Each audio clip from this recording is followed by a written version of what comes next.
Good evening students. सो हम लोग BSDS paper का जो सैम्पल क्वेश्चंस आए थे ISI की तरफ से, we will be try to solving them. Alright. So इसमें हम लोगों के पास टोटल 30 से 31 क्वेश्चंस है। हम लोग एक एक क्वेश्चंस पे एक वीडियो करते रहेंगे, और इसमें अगर आपको कोई डाउट हुआ तो आप ज़रूर इसके कमेंट बॉक्स में डाल दीजिएगा।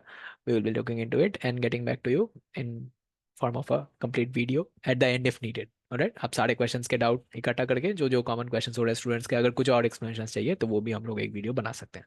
ठीक है, चलिए ये क्वेश्चन देखते हैं। ये पहला क्वेश्चन है। यहाँ पे ये इंटीग्रल के सोल्यूशन से रिलेटेड कुछ वैल्यूज आप लोगों को पूछा गया है। ऑलराइट।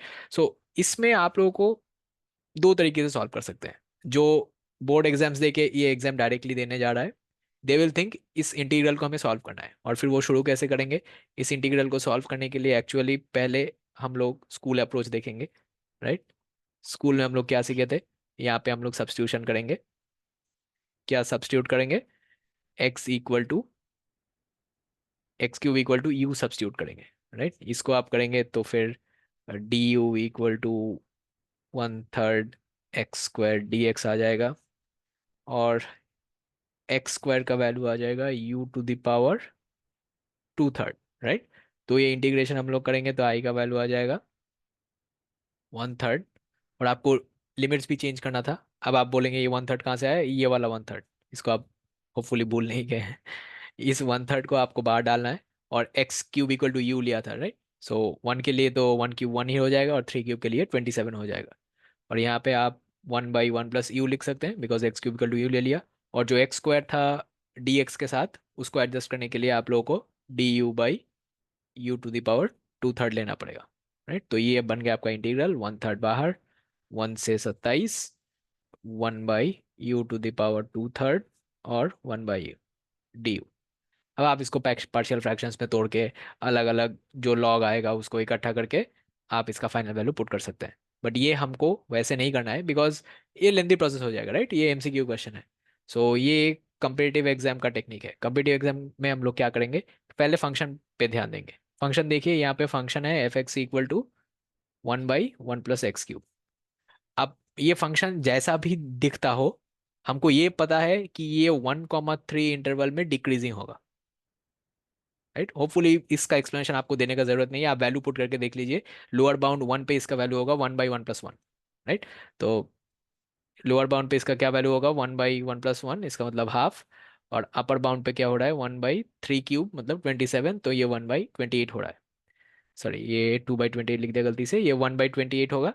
तो 1/28 अगर मेरे पास इसका वैल्यू आ रहा है, देन हाफ तो उससे बड़ा है। सो ये डिक्रीज कर रहा है हाफ से 1/28 तक। राइट, जिसका मतलब है ये फंक्शन डिक्रीजिंग है। ये आप सब लोगों को ऑलरेडी पता है, बट फिर भी मैं जब कंपेटिव एग्जाम टेक्निक आपको समझा रहा हूँ तो इसको डिटेल्स में बता ही दिया। राइट। सो ये हाफ से 1/28 तक डिक्रीज कर रहा है, इसका मतलब ये फंक्शन डिक्रीजिंग है। अब अगर ये फंक्शन डिक्रीजिंग है तो इस इंटीग्रेशन में हमें एक्चुअली करना क्या है, ये जो इंटीग्रल दिया हुआ है हमारे पास 1 से 3 fx, ये तो आई का वैल्यू है। राइट। तो इसमें करना क्या है, इसमें इसी फिगर का एरिया अंडर द कर्व निकालना है, x = 1 और x = 3 के बीच। तो मान लीजिए ये हमारा ग्राफ है, और x = 1 2 3, जो भी इसका शेप आएगा डिक्रीजिंग ही होगा। राइट, तो डिक्रीजिंग मान लेते हैं। बट इसका एरिया हमको निकालना है x = 1 से और 3 के बीच में। राइट, ये हमारे पास इस इंटीग्रेशन का मीनिंग आ रहा है। बट अब हमको ये देखना है कि इसका मीनिंग क्या है। राइट, हम लोग अगर एक एरिया ऑफ द कर्व निकालना चाहते हैं, अब इसका इनइक्वालिटी फॉर्मेट में इसका मीनिंग होगा कि अगर हमने ये रेक्टेंगल कंप्लीट किया। राइट, मान लीजिए ये रेक्टेंगल हमने कंप्लीट कर लिया। अगर ये रेक्टेंगल कंप्लीट कर लिया तो ये जो एरिया हमारे पास रेक्टेंगल के अंडर है, कर्व का एरिया उससे छोटा होगा। सो ये कंक्लूजन हम लोग ड्रॉ कर लेते हैं, area of curve less than area of rectangle. Right, ये आप लोगों को पक्का पता हो गया। अब रेक्टेंगल का एरिया क्या होगा, रेक्टेंगल का एरिया तो बहुत आसान है। राइट, लेंथ इंटू ब्रेड्थ होता है। तो इसका लेंथ हम लोग क्या दे सकते हैं, 2 यूनिट्स है। और हाइट कितना होगा, जो इसका मैक्सिमम वैल्यू है। राइट, उससे ही नीचे आ रहा है तो ये वैल्यू क्या होगा, यहाँ पे जो वैल्यू है उसको आपको ध्यान देने का जरूरत नहीं है। वैसे तो हम लोगों ने कैलकुलेट कर ही लिया है, x = 3 पे इसका वैल्यू क्या आया था, 1/28 आया था, तो ये वैल्यू 1/28 होगा। और ये वैल्यू शुरू हो रहा है हाफ से, और वहां से 1/28 तक डिक्रीज कर रहा है, राइट। तो ये जैसे ही बन गया हमारे पास, सो रेक्टेंगल का विड्थ कितना हुआ 2, और मैक्सिमम हाइट कितना हुआ half units. So area of curve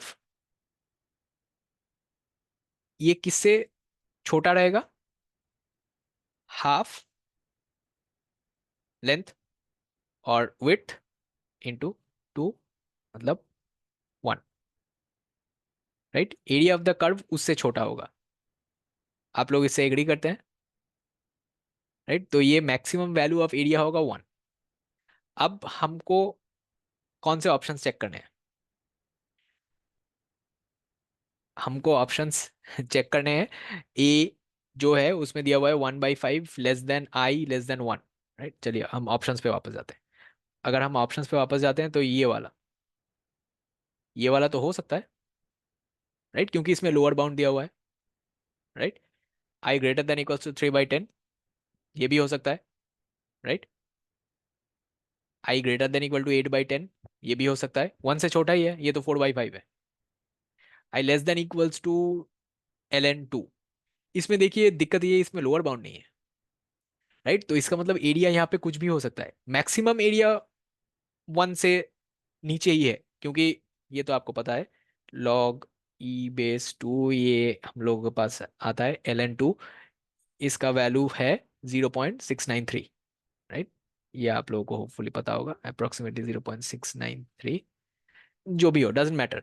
इसमें दिक्कत यही होगा कि इसमें कोई लोअर बाउंड नहीं है, right. Not less than equal to, ऊपर वाला पार्ट तो ठीक है, मैक्सिमम वैल्यू 1 है, उससे छोटा है बट कुछ भी हो सकता है, राइट। यहाँ पे आप आई का वैल्यू नेगेटिव भी ला सकते हैं, right.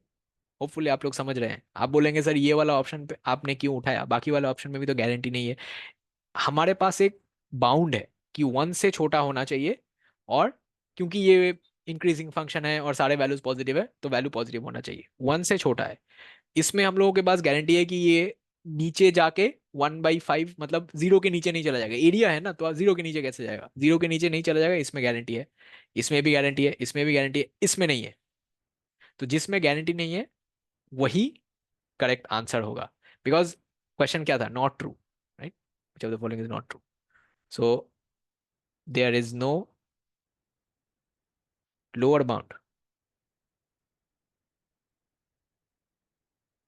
For option D. So D is correct, right. Hopefully इसका रीजनिंग आपको पता चल गया।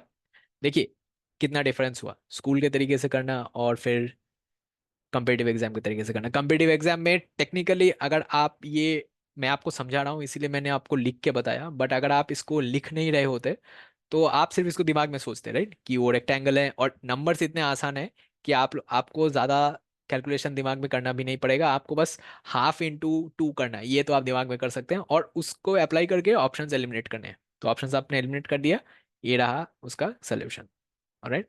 सो इस वीडियो को हम लोग यहीं पे एंड करेंगे। होपफुली आपको पता चल गया कि ऐसे सम्स को कम्पिटिटिव एग्जाम्स में कैसे सॉल्व करना होता है, और अगर ऐसे सम्स आप लोगों को कहीं दूसरे एग्जाम में भी आ रहा है तो भी आप ऐसे टेक्निक्स अप्लाई कर सकते हैं, alright. So bye everyone, I will be ending this one now, और फिर अगले वीडियो में मिलते हैं जहाँ पे हम लोग क्वेश्चन 2 को सॉल्व करेंगे। ओके।